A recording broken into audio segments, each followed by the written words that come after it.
Há 35 anos que a minha convidada de hoje ensina os portugueses a ler. Rosa, Minha Irmã Rosa, Lote 12, Segundo Frente ou Chocolate à Chuva são ainda hoje imagens de marca da literatura de Alice Vieira, amplamente traduzida e premiada. Jornalista de pena apurada, ela é um exemplo do tempo em que ler jornais era saber mais, mesmo que para isso fosse preciso passar por entre os pingos da chuva. Alice Vieira, muito obrigado, ainda bem que vieste. Eu não posso dizer com justiça que aprendi a ler contigo, mas o Chocolate à Chuva, o Lote 12, Segundo Frente, o Este Rei que eu escolhi. O que é que tu sentes quando os quarentões ainda passam por ti e te dizem isto? Não, quando são quarentões eu ainda não acho mal, o pior é quando são mais velhos.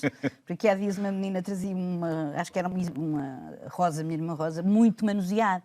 O Rosa, Minha Irmã Rosa é de 1979. Eu disse, olha que giro, isto deve ser da tua mãe. E ela disse, não, é da minha avó. Portanto, já há mais... Aí assustaste? Aí assustei-me um bocadinho, pronto. Mas gosto, quer dizer, porque é assim. Aliás, todos nós que andamos nisto gostamos. Eu trabalho tanto. Nunca deixei de trabalhar. Eu muitas vezes digo aos meus patrões, eu já tenho idade para estar sossegada, reformada, diante da televisão a fazer crochê.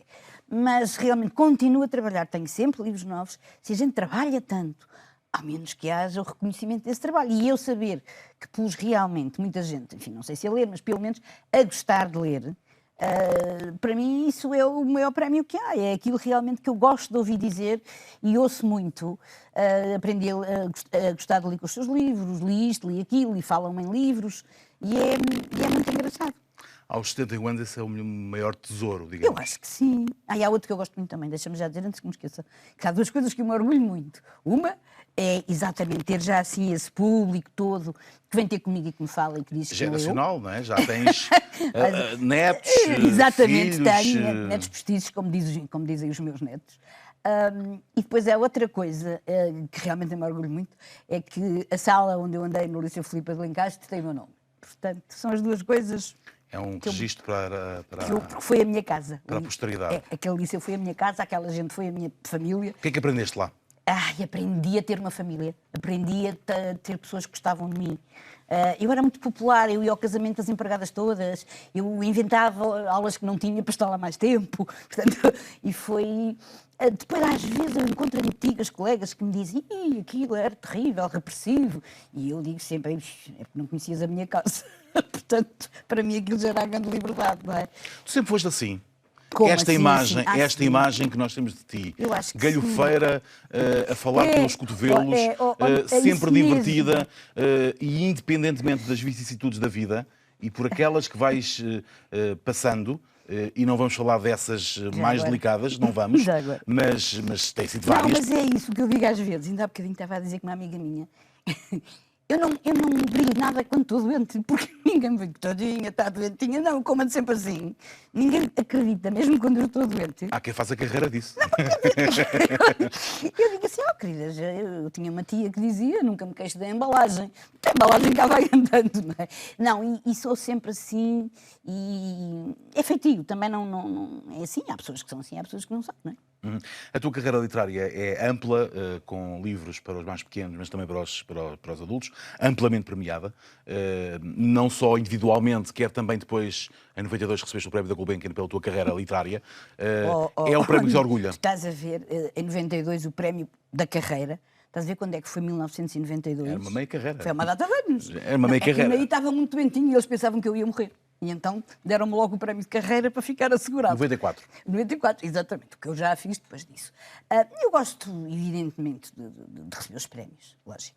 Mas, como eu digo, o prémio é nós podermos continuar a trabalhar e estar numa editora que nos apoia. Não estou aqui a fazer propaganda às minhas, que são muitas, mas a um grupo, digamos, e fazer aquilo que no fundo se quer. E, portanto, eu acho que não é disto tudo. Eu sou uma pessoa tão privilegiada que não tenho nada o direito de me sentir mal, de me sentir... Pois, se calhar, às vezes sinto, mas há sempre pior, não é? Isso é uma coisa que eu aprendi desde muito criança. Eu tive uma infância complicada e talvez isso me tenha dado esta maneira de ser e este acreditar que as coisas amanhã são melhores. E outra coisa que é, se eu quiser uma coisa, tenho eu de fazer por ela, que ninguém faz me só, por ti. do céu só cai a chuva e ninguém faz aquilo por mim. E isso ficou bem, mas é o meu feitio, eu gosto muito de conversar, eu gosto muito de pessoas. Gostas de gostar? E gosto de pessoas. Eu às vezes vou numa rua, no outro dia, estava num café, num restaurante com a minha filha. A minha filha também fala assim um bocadinho, como eu, não tanto, mas pronto. E estava uma senhora ao nosso lado, a olhar para nós, e passado um bocadinho disse, olha, desculpem, eu nem as conheço, também não me conhecem, mas estão tão divertidas e estão a rir tanto. Eu posso ir para a vossa mesa? E veio. E a senhora tinha imensas coisas para contar, e contou. Isso é uma delícia. E é lindo, eu faço coisas assim. No outro dia, agora que está assim um bocadinho de sol, frio, mas sol, eu ia atravessar a rua e faço uma coisa que eu muitas vezes faço quando há sol, que é inspirar, faço assim. E ia passar por mim um rapazito novo, 20 e poucos, que disse assim, é muito bom, não é? Eu disse, ai, é tão bom. Pronto, e a gente fala e conversa, porque andamos cá para isso, a gente já fala tão pouco, que ao menos... Cada vez menos? Ai, cada vez menos. É uma coisa que me aflige muito. Então, a nível de crianças, há uma coisa que me aflige imenso, é a presença do vidro na vida das crianças. Eles têm os telemóveis, eles têm as consolas, eles têm os iPads, eles têm os computadores e depois têm pouco tempo para falar com as pessoas mesmo, Esse não é? vidro é uma parede? É um uma muro? coisa fria, não é? É um muro que se ergueu. É um muro frio que não gera empatia, quer dizer, se tu não tens outra pessoa do lado de lá, tens um computador, tens uma rede social, tens qualquer coisa Já lá dessas. vamos, tu és uma... Sou, eu não estou a dizer mal, mas estou a dizer. Depois não há o resto, quer dizer, conversar com as pessoas, falar com elas, estar com as pessoas, que é fundamental. Isso cada vez eu acho que se faz menos. Em 1979 tu arrancas com a tua carreira literária. Como é que começou? Tão por acaso. Como é que de repente, tão por acaso, disseste tu, por acaso. mas como é que de repente alguém sei que foi numas férias, não foi? Foi numas férias, eu estava de férias e os miúdos também. O que é que vou fazer? E é vou escrever um difícil livro. ter miúdos em casa, de férias. E eles já tinham bem 10 anos nessa altura. E eles queixavam-se muito que eu nunca estava em casa, que era verdade.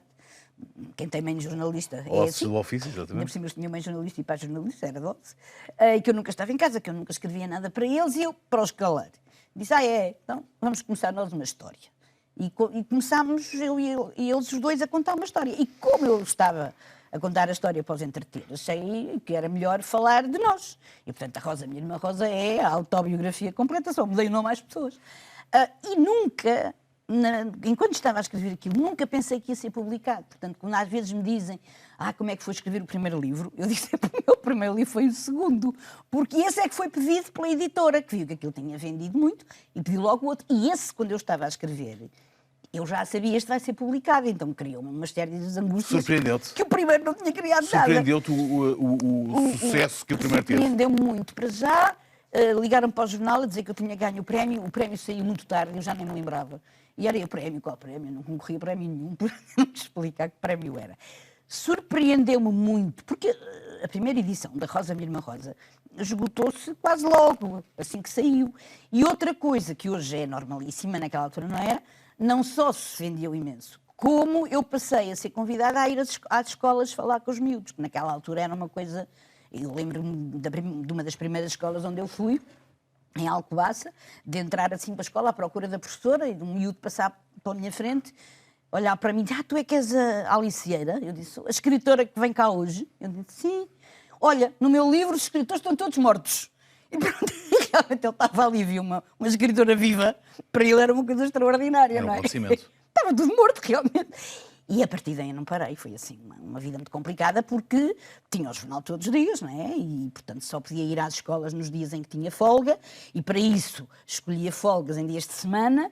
Eram palavras diferentes das que tu escrevias, porque tu escrevias palavras efêmeras. Estas palavras eram palavras... Sim, porque a melhor definição que eu encontro para jornalista é o artesão do efêmero, não é? Não, mas é mesmo. E por isso há tantos jornalistas a querer escrever coisas que fiquem um bocadinho mais, absolutamente. Não é? As palavras que tu inventavas ali eram palavras libertadoras? Eu acho que os meus livros eram palavras libertadoras e era outro tipo de escrita, embora fosse muito marcada, e seja ainda hoje, muito marcada pelo jornalismo, que é uma escrita com muito pouco adjetivo, uma escrita concisa, se eu posso dizer em 10... Jornalística. Exatamente. E isso é a marca em todos os meus livros. E quando eu vou às escolas, as professoras detestam que eu diga isto. E eu digo sempre, agora as senhoras professoras ponham assim as mãozinhas nos ouvidos, porque vou dizer uma coisa que elas não gostam de ouvir, que é, os adjetivos não fazem falta nenhuma. Pronto. Isso é daquelas coisas que a gente ia aprendendo, não é? O adjetivo só quando é rigorosamente necessário, não é? Portanto, tudo isso tem a ver com a minha... E eu gostar mais de trabalhar sobre assuntos da atualidade, do dia-a-dia, isso tem a ver, obviamente, com o jornalismo. Mas, apesar disso, são duas linguagens diferentes. E quando a gente as mistura, não é muito bom. Eu falava do libertador no sentido da reinvenção, do sonho. Sim, também. E de reinventar muito também as palavras, porque eu nos livros, não se pode fazer nos jornais, mas nos livros é assim uma espécie de puzzle, não é? E se aquela palavra não está bem, eu tiro e vou ver que palavra é que pode ir para ali, que sinónimo é que eu posso pôr que fique melhor. E depois é outra... É isso, é o sonho, embora eu seja, todos os meus livros tenham os pezinhos bem assentes na terra, mas mesmo assim... há sempre lugar para o sonho e para se imaginar. Sempre amei por palavras, muito mais do que devia. São um perigo as palavras quando as soltamos. Já não há regresso possível. Ninguém pode não dizer o que já disse, apenas esquecer, e o esquecimento, acredita, é a mais lenta das feridas mortais. Esse é para crescidos. Tenho uma vaga ideia. Esta é uma parte do poema O que dói às aves, que escreveste em 2009. Exato. É para crescidos, dizias tu. É para adultos. É uma parte apenas. Pois, isso é um dos poemas não do traria, que dói às aves, e que é o meu... Eu, em 7 anos, escrevi 3 livros de poesia, o que não é uma grande média. Mas e outras coisas Não para li escrever. todo, porque achei que, mesmo assim, é muito bom na televisão portuguesa, a esta hora, termos um bocadinho de poesia. Um bocadinho. Porquê é que as palavras são um perigo? Exatamente por isso, porque tu escreves e apagas, não é? Mas se dizes, já não podes não Mas dizer. se elas do que são disseste. libertadoras? Podem ser libertadoras, evidentemente, mas de repente tu dizes qualquer coisa e pronto, é como se costuma dizer, certa despedida não volta ao arco, não é? E a palavra também, quando se diz, está dita. E isso muitas vezes é muito complicado, porque já se disse. Quem escreve tem essa consciência? Eu tenho. Não sei se quem escreve tem. Eu tenho muito essa consciência e sou muito... Eu tenho muita oficina na poesia. Muita oficina. As palavras que estão publicadas, aquilo que está escrito, é o resultado realmente...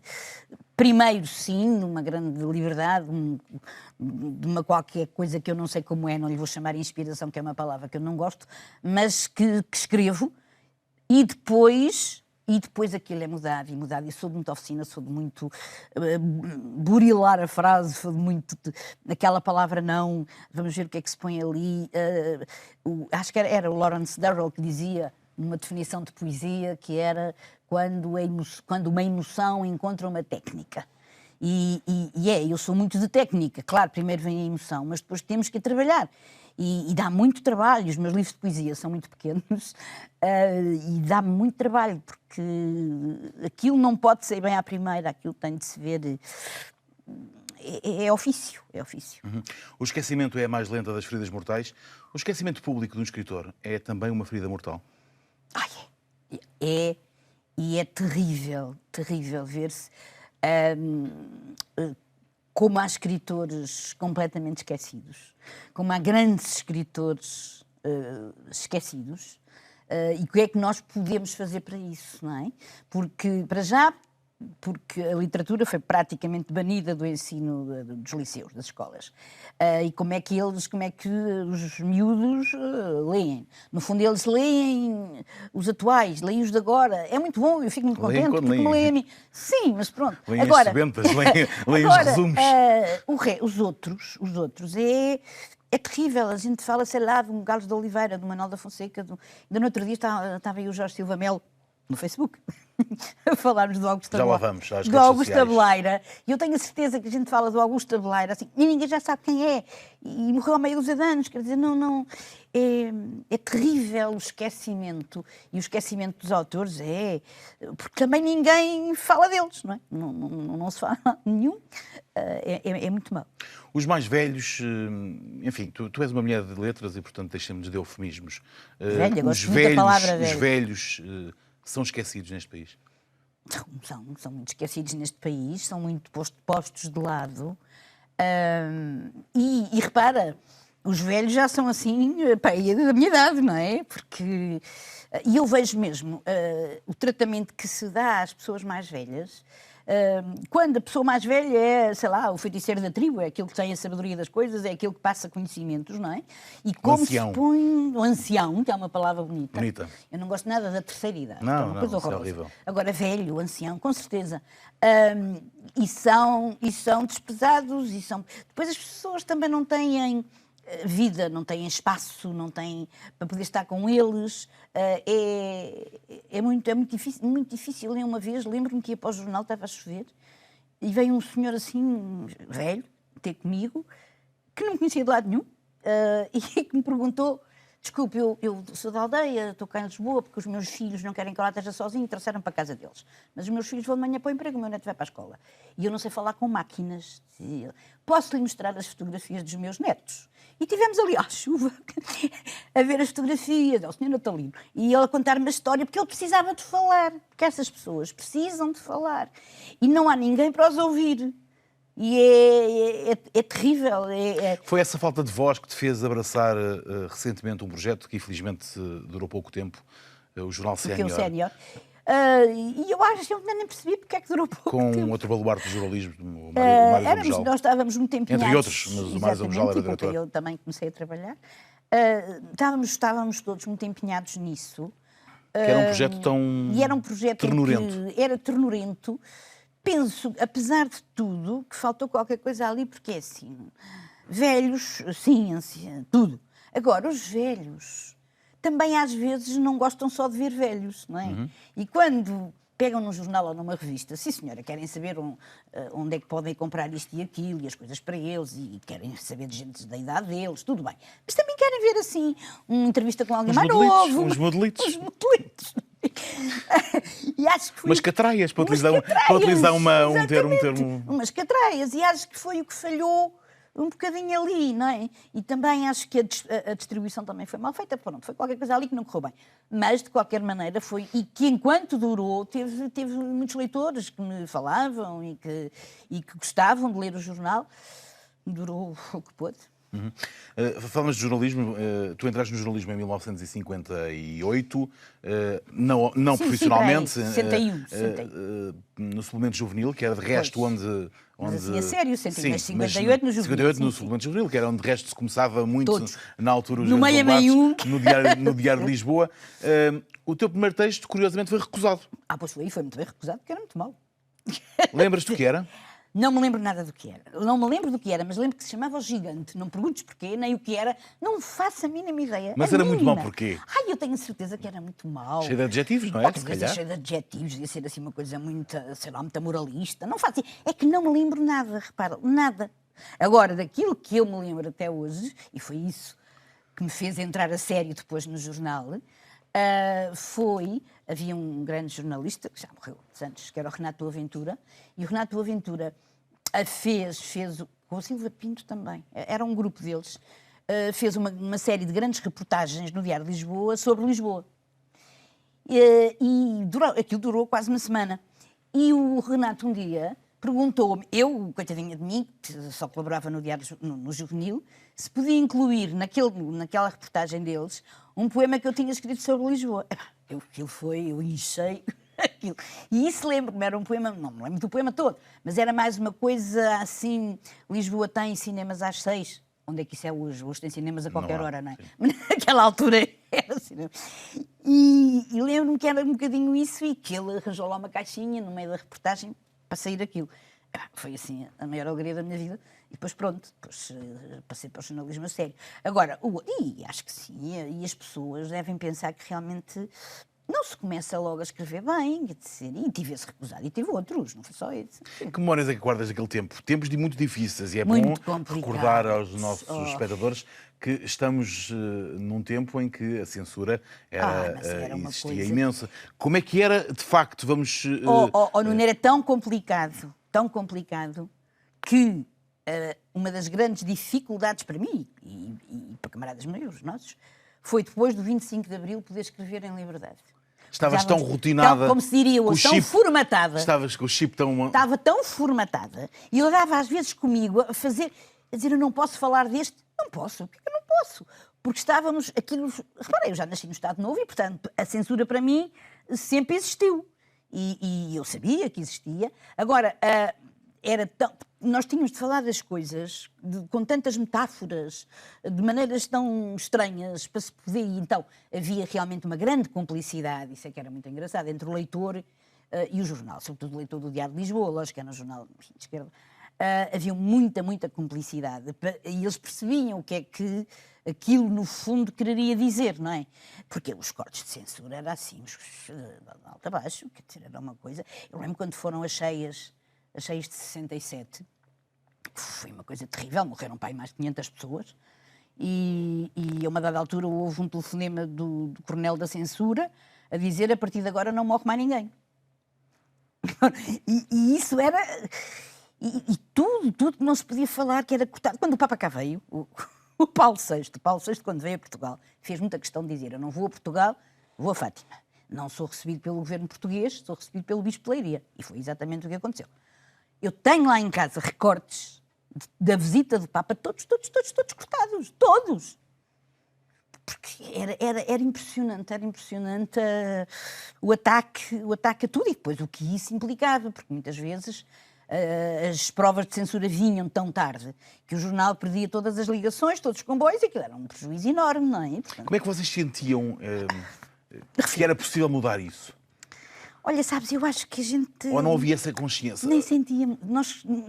O que nós queríamos era tentar passar a mensagem, fosse de que maneira fosse. Agora, que era... chuva, como eu dizia. Exatamente. Agora, que era possível mudar isso, nós estávamos já tão dentro daquele sistema que eu acho que a gente nem pensava, um dia isto vai ser diferente, se calhar pensava, mas o que era preciso era dizer o que se queria da maneira que se podia. Eu lembro uma vez... no Trindade havia lá umas coisas que... Havia a FNAD, sabes o que era a FNAD? Federação Nacional para a Alegria do Trabalho. E em princípio aquilo era... No fundo era a antecâmara da Inatel. Sim. Enfim, com outra... Mas era para os trabalhadores, tadinhos, tinham lá concertos para os trabalhadores. E eu fui fazer uma reportagem de uma coisa dessas para os trabalhadores no Trindade, lembro perfeitamente. E foi uma coisa pequenina. A única safa que eu tive, obviamente, foi contar mais ou menos as conversas. E as conversas era a minha piscina, o meu automóvel, onde é que estavam os trabalhadores, não é? E isso vá lá que passou, porque eles às vezes estavam um bocadinho distraídos.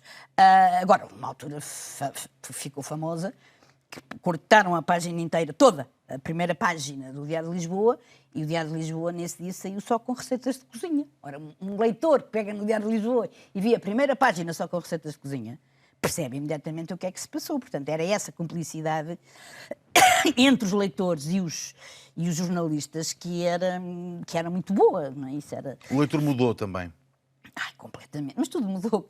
Mudou o leitor, mudou o jornal, mudou a vida, mudou tudo, não é? Claro que mudou. E vá lá, e felizmente que estas coisas mudaram. Eu não sou nada...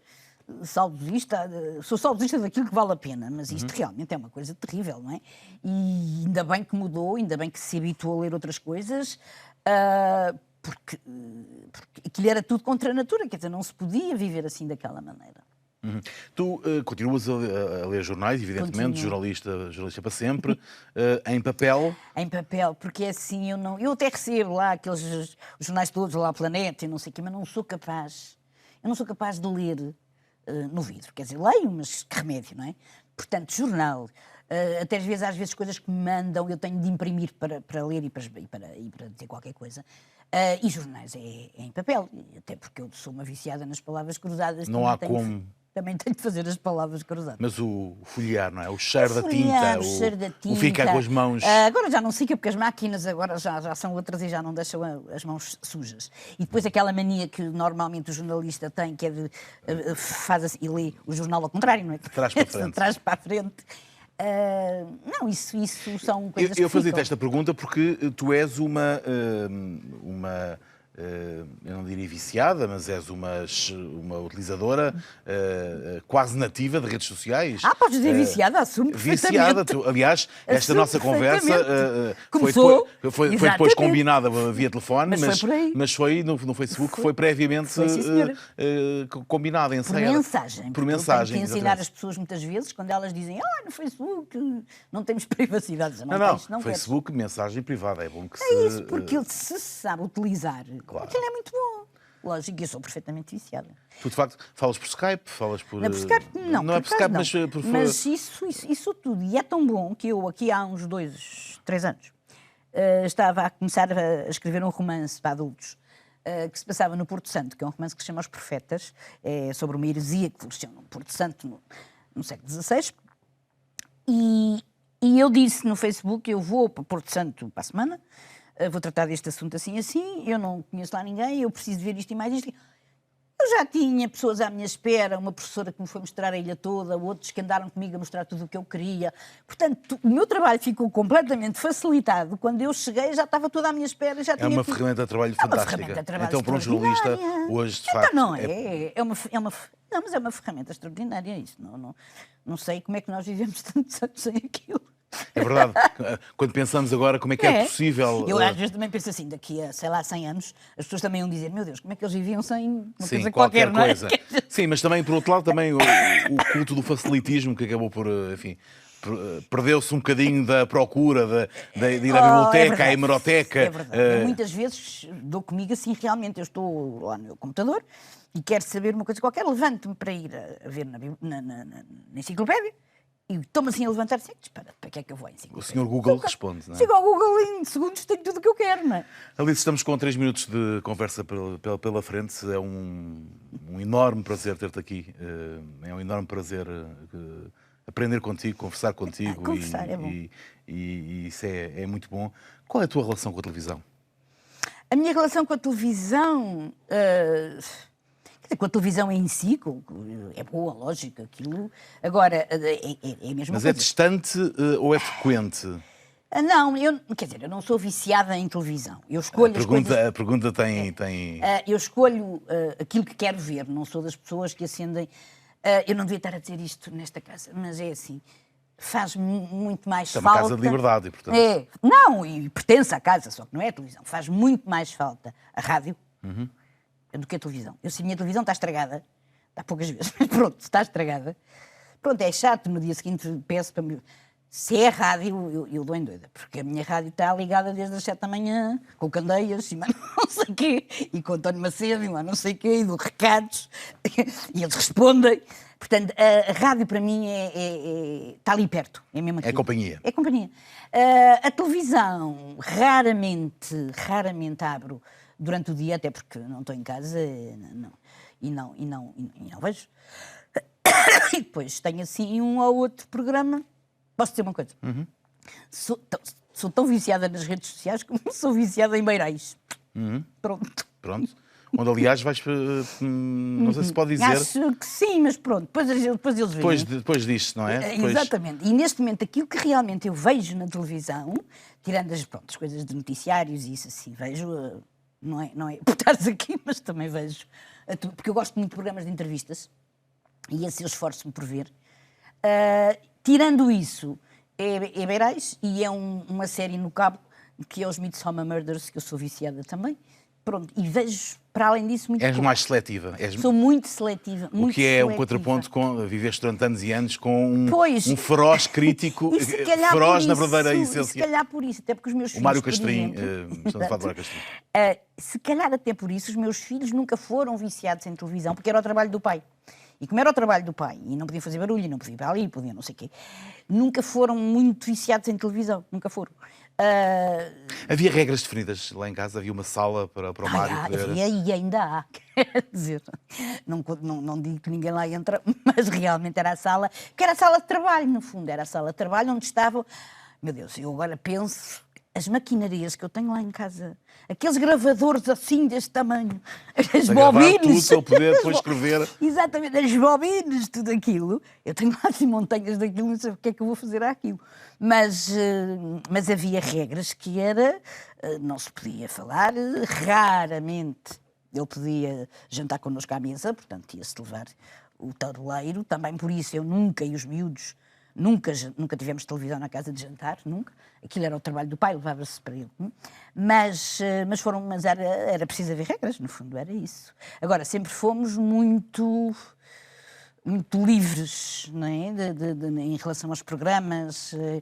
Quando ia lá alguém, um colega meu, ou isso, via notícias, eu disse, oh, filho, lá por causa de ser meu colega, estás à vontade. E para ele também dizia, lá porque o meu marido vai falar, fala o que quiser, não é? Mas foi bom. Alice, ainda bem que vieste. Obrigada. Alice Vieira, o retrato da mulher, da jornalista, da escritora, é mais uma conversa descontraída com gente com histórias para contar. É assim todas as semanas, no Ainda Bem que Vieste. Até para a semana.